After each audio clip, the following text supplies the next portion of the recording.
பேச்சுலரா வாழ்ந்த லைஃப் வந்து couple life மாதிரி வராது. ஃபர்ஸ்ட் திங், பசங்க நீங்க மாச கடைசியில எத்தனை பேர் கையில காசு நின்று இருக்கு இது வரைக்கும்? எத்தனை பேர் டீ மட்டும் குடிச்சு படுத்திருக்கீங்க? பொண்டாட்டி கூட இருக்கும்போது ஒரு நாளாவது பட்னியா இருந்திருக்கீங்களா?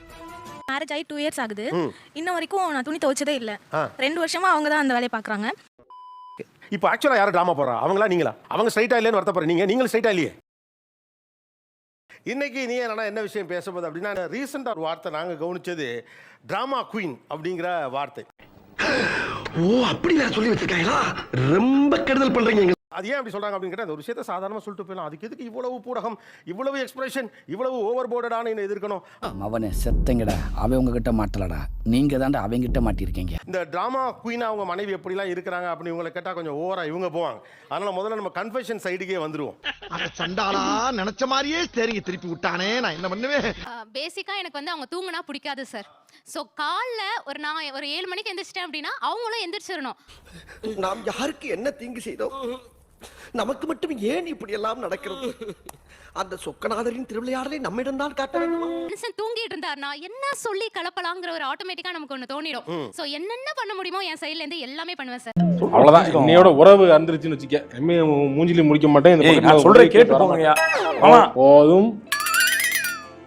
பாப்பு மயக்கமா இருக்குறா, கால்ல இருந்து நின்னுட்டே இருக்கண்டா, எல்லா வேலையும் நான் தானே ஒண்ணு நம்பி தானடா கல்யாணம் பண்ணிட்டு வந்தேன். அவன் போய் சொல்றான் ரெஃப்ரி, அவன் போய் சொல்றான். அது மிகவும் ஆபத்தான மிருகம். இப்போ நாங்க 2 பேரும் வந்து குக் பண்றது வந்து நாங்க 2 பேரும் செப்பரேட். மார்னிங் நீ பண்ணணும்ப்பா, ஆஃப்டர்நூன் நான் பண்றேன் அப்படின்னு சொல்லிட்டு இது மார்னிங் அவர் குக் பண்ணிடுவாரு. நிப்பாட்டு.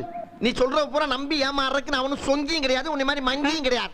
ஆஃப்டர்நூன் என் டர்ன் வரும்போது எனக்கு நிறைய ஒர்க் இருக்கும். நான் என்ன பண்ணுவேன், லைக் வந்து எனக்கு ஒர்க் இருக்குப்பா, நீ குக் பண்றியா, இவனுக்கு தலைவலிக்குது. இப்போ என்ன பண்ண சொல்ற? ஒண்ணும் பண்ண முடியாது. சாகர வரைக்கும் இதே கதிதான். ஆக்சுவலாக இதுக்கு முந்தின ஜென்ரேஷன்ல எப்படின்னா, அம்மாக்கெல்லாம் அவங்க பாவம் அவங்க நோய்களை மறைச்சிக்கிட்டே இருந்தாங்க. அது தப்பு தான். ஆஹா, நாங்களே அதை அடிக்கடி சொல்லியிருக்கோம். ஆனால் இந்த ஜென்ரேஷன் ரொம்ப கிளியர். மத்தியானம் சமைக்கையில முடியாம வாந்தி வருதான்.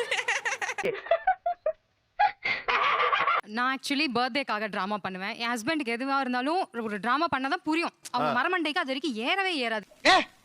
என்னடா பொசுக்குன்னு மலையாளம் பேசிவிட்ட? ஸோ அவங்ககிட்ட இப்போ எனக்கு ஒரு 1 மந்த் இருக்கு, என் பர்த்டே 2 மந்த்ஸ் இருக்குன்னா நான் 2 மாசத்துக்கு முன்னாடியே ஒரு நாடகத்தை ஆரம்பிச்சிடணும். ஐயோ, நீங்க ரொம்ப டேஞ்சர் போல்தே. எனக்கு பர்த்டேக்கு ஒரு gift வேணும், எனக்கு விஷஸ் கொடுங்க, என் பர்த்டே வருது, அது கம்ப்ளீட் பண்றதுக்குள்ளே எங்களுக்கு விடிஞ்சிரும். இதெல்லாம் யாரா உன்கிட்ட கேட்டா? யாரா நீ? மேரேஜ் ஆகி 2 இயர்ஸ் ஆகுது. இன்ன வரைக்கும் நான் துணி துவைச்சதே இல்ல. 2 வருஷமா அவங்க தான் அந்த வேலையை பாக்குறாங்க. நான் சொல்றது கொஞ்சம் மிகையா இருக்கலாம், ஆனா உண்மை. மேரேஜ் ஆன ஸ்டார்டிங்ல என்ன துணி துவைக்க சொல்லும் போது, டேய் நானே குறை மாசத்துல பிறந்திருக்கேன், ஏன்னா இந்த மாதிரிலாம் கஷ்டப்படுது. நக்கல்யா உனக்கு? துணி அதே மாதிரி மடிக்க தெரியாது. மடிக்க தெரியாது, கத்துக்க வேண்டியதானே? அது நல்லா இருக்காது. கபோர்ட்ல பாக்கும்போது ஒரு மாதிரி இருக்கும். அவங்க பண்ணாங்கன்னா அழகா இருக்கும். நோய் என்ன நீ பைத்தியக்காரனவே நினைச்சிருக்கிறல்ல நீ? கேட்டா எதுவுமே கொடுக்க மாட்டாங்க. அதனால என்ன பண்றேன்னு காலையில நல்லா தான் போவேன், நல்லா பேசுவேன், நல்லா சிரிப்பேன், கடையில் நல்லா தான் இருப்பேன். உங்களை மாதிரி மனுஷன்லாம் இருக்கனாலதான் கொஞ்சமாச்சும் மழை பெய்யுது. 4 o'clock அந்த மாதிரி ஆயிடுச்சுன்னா பேச அப்படியே ஒரு மாதிரி ஆயிரும். என்னம்மா நல்லா தானே இருந்த, காலையில இருந்து நல்லா இருந்த, நல்லா பேசினேன், நல்லா சிரிச்சா, இப்ப என்ன ஏன் இதை உனக்கு சொல்லி ஆகணுமா? நல்லா இருந்தே இப்ப ஏன் ஒண்ணு இல்ல, ஒரு மாதிரியா இருக்கு, ஒண்ணு இல்ல அப்படியே சொல்லி ஒண்ணு இல்லன்னா ஒண்ணு இல்ல, ஏன் மறுபடியும் அதே கேக்குறீங்க அப்படின்னு சொல்லிடுறேன். ஒரு சாப்பிட்டாங்க தட்டு வச்சிருக்காங்க அப்படின்னா அந்த தட்டுலயே கையை கழுவிட்டு அதை அப்படியே வச்சுட்டு போயிருவாங்க. அவன் இன்னும் திருந்தலமாமா. என்ன சொல்லுவாங்க அப்படின்னா, இது வந்துட்டு எங்க அம்மா அப்படிதான் பண்ணிருக்காங்க, சோ எங்க அம்மா வீட்ல நான் அப்படிதான், எங்க அம்மா எனக்கு கை கழுவுறதுக்கு தண்ணி கொண்டு வந்து வைப்பாங்க, நான் கழுவேன் அப்படின்னு சொல்லுவேன். பெரிய சோழர் பரம்பரை. இவர் ராஜராஜ சோழன், அவர் ராஜேந்திர சோழன். இந்த விஷயத்தை இப்படி சொல்லிட்டு போனா போதுங்க, இப்படிலாம் சொல்லுவாப்ல அப்படின்னு உங்களுக்கு இது தோன்றுகிற விஷயங்கள். எஸ், இதுக்கு வேற வழக்கம் கேட்கிறீங்க நீ? இப்போ நீங்க கொடுக்க போறது வந்து my wife is the best drama queen அப்படிங்கிறதுக்கான ஒரு அவார்ட். இதெல்லாம் ஒரு பெருமையா பாஸ்? சண்டை வரும்போது சொல்றாரு, நீ இல்லைன்னா நான் சந்தோஷமா இருப்பேன், விட்டு போயிடு பேசாம, நீ அங்க தனியா இருந்தா நான் தனியா இருந்தாலும் சந்தோஷமா இருந்துடலாம். அவ்வளவுதான். என்னையோட உறவு அந்திருச்சுன்னு வச்சுக்க, எம்ஏ மூஞ்சிலி முடிக்க மாட்டேன். ஃபங்க்ஷன்ல சொந்தக்காரர் முன்னாடி அழும்போது ஏன் அழுவுறேன்னு சொல்லி எல்லாரும் கூடி வந்துடுவாங்க. அப்போ எனக்கு என்ன தேவையோ நான் சாதிச்சுக்குவேன் சார். அது ஆளை பார்த்தா டம்மி பீஸா இருக்க, பயங்கரமான ஆளா இருக்கேடா. என்னோட ஹஸ்பண்டுக்கு ஒரு வண்டி லாரி ஈகோ இருக்கு சார். இவ கேட்ட உடனே நான் ஏன் செய்யணும் அப்படின்ற மாதிரி இருக்கு. அந்த மாதிரி எல்லாம் இருக்கிறதுக்கு சான்ஸ் இல்லையே. எமோஷனலா ஒரு பிளாக்மெயில் பண்றது, அவங்க அம்மாவை வச்சு சொல்றது, எங்க அம்மா அப்பா கம்பேர் பண்ணி சொல்றது, எங்க அக்கா வீட்டுக்கார கம்பேர் பண்றது, போதும் லிஸ்ட் பெருசா போய்கிட்டு இருக்கு. கில்ட்டியா ஃபீல் பண்ண வச்சு, அவர் தான் பெரிய தப்பு பண்ற, வேற ஆப்ஷன் செஞ்சுதான் ஆகணும், நான் இந்த பேஜ்ல இருந்து நான் ஓடணும் அப்படின்றதுக்காக அவர் செய்ய வைக்கிறதுக்காக யூஸ் பண்றோம் சார். எப்படி சிக்கிரிக்கம் பாத்தியாப்பா? இந்த டிராமா பண்றப்ப நமக்கு வந்து ஒரு மாதிரி ரொம்ப கடுப்பாகுது. ஏன் இந்த மாதிரி ட்ராமா பண்றாங்க, ட்ராமா பண்ணி எல்லாமே கேட்கணுமா? ஏன்னா மூக்கு புடப்பா இருந்தா சில நேரத்துல இப்படி எல்லாம் யோசிக்க தோணும் கொஞ்சம். அதுதான் சார் சொல்றாரு பாருங்க. இவர் சொன்ன உடனே நம்ம கேட்டுடணுமா? ஓப்பனா அவரே சொல்றாரு பாருங்க. அதுதான் பிரச்சனை. எனக்கும் அதான் பிரச்சனை. அப்படி என்றால் ஒன்று செய்ய ஆணையிடுங்கள் மன்னா, காத்திருக்கிறேன். நான் ஒரு முளை கயிறு தருகிறேன், அதை வாங்கி கொண்டு போய் ஒத்த புளிய மரத்தில் தூக்கில் தொங்குங்கள்.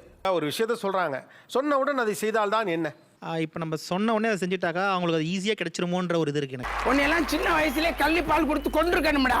நல்லா மூஞ்சிய பாரு, சேவிங் பண்ண மலை குரங்கு மாதிரி. இப்போ ஆக்சுவலா யாரு டிராமா போடுறா, அவங்களா நீங்களா? அவங்க ஸ்ட்ரைட்டா இல்லைன்னு வருத்தப்படுற நீங்களும் ஸ்ட்ரைட்டா இல்லையே. ஒரே வார்த்தை எல்லாத்தையும் ஆப் பண்ணிட்டானே. சரி, இத பத்தி யார்ட்டையும் பேசாம சைலண்டா போயிட்டு வந்து எக்ஸ்பிரசிவா ஆகணும்னா நாங்க ஓவர் எக்ஸ்பிரசிவ் ஆகணும். அந்த ஆக்ஷன் ஓவரா இருந்தா மட்டும் தான் அவங்க எங்க மனசுல என்ன இருக்கு அது வந்து ஓப்பனா சொல்லுவாங்க. ஓ, நீ அப்படி வரியா? சின்ன சின்ன விஷயம் சார். இப்போ ஹவுஸ் ஹோல்ட் திங்ஸ் ஏதாவது வாங்கணும் அப்படின்னா 2-3 வாட்டி நான் சொல்லுவேன், பா இது வாங்கணும்ப்பா, வாங்கி வச்சிருப்பான்ட்டு.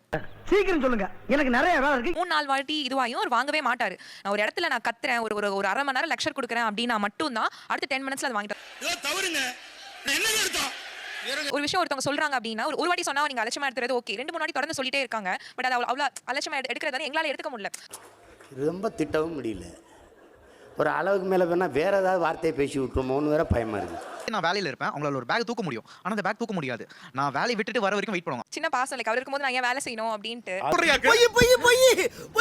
பாசம் எப்படி இருக்கும்னா, பாவம் ஒரு வேலை பார்த்துட்டு இருக்காரு, அந்த வேலையை நான் பாக்குறேன், என்னதான் பாசம். அப்படி நல்லா உரைக்கிற மாதிரி இன்னொரு தடவை சொல்லுங்க. ஷாப் பண்ண ட்ரெஸ்ஸை வந்து ஆப்வியஸா நம்ம எடுத்துட்டு வர மாட்டோம். கண்டிப்பா ஒரு மென் இல்ல ஹஸ்பண்டோ இல்ல லவரோ இல்ல பிரதரோ அப்பா அவங்க தான் எடுத்துட்டு வருவாங்க. நீ ஊர்த்தமா, உன் நல்ல மனசுக்கு நீ தான் ஜெயிப்ப. எங்க வீட்ல வந்து அம்மாவே எனக்கு சமைச்சு கொடுத்து எல்லாமே பண்ணியாச்சு. இப்பதான் நானும் சமைக்க கத்துக்கிறேன், கல்யாணம் ஆன பேருக்கு. நானும் கொஞ்சம் விஷயம் பழகிக்கிறேன். அதே மாதிரி நீயும் பழகினா கொஞ்சம் நல்லா இருக்கும். கேட்கும் போது எவ்வளவு சந்தோஷமா இருக்கப்பா. எப்பவுமே வந்து லைக் பசங்க வந்து பொண்ணுங்களை நல்லா நம்ம பார்த்து சோம்பலா இருக்குது அப்படிங்கறத அப்படின்னு சொல்லலாம். அத கம்ஃபர்ட் ஜோன் அப்படின்னு சொல்லலாம். நக்கல்யா அவனுக்கு.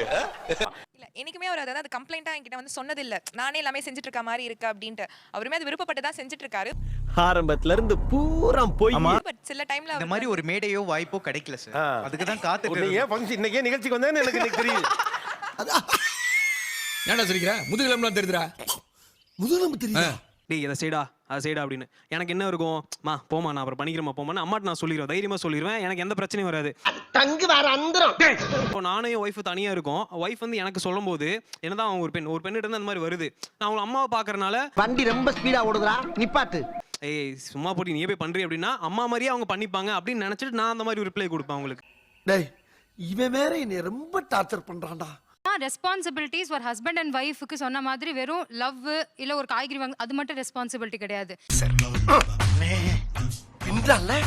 பயமுத்துறாங்க சார். சொல்ல போனா இந்த ஒரு அமௌண்ட் கொடுக்கணும்னா நாங்க பிளானா வச்சிருக்கோம். சரி ஓகே கொடுத்துடலாம் பாப்பானா, அப்பனா அதுக்கு என்ன நீ என்ன பண்ணுவ? ஐயோ மகனே அத பத்தி யோசிக்கவே இல்ல. இன்னொரு பிளான் இருக்கும்ல, அதுக்கு நீ எப்படி ரெடி பண்ணுவ? இத முடிக்கிறீங்க, அவங்க அடுத்த கேள்வி கேக்குறவங்க சம்பந்தம் இல்லாத கேள்வி. இத முடிச்சிட்டா நெக்ஸ்ட் பாத்துக்கலாம்.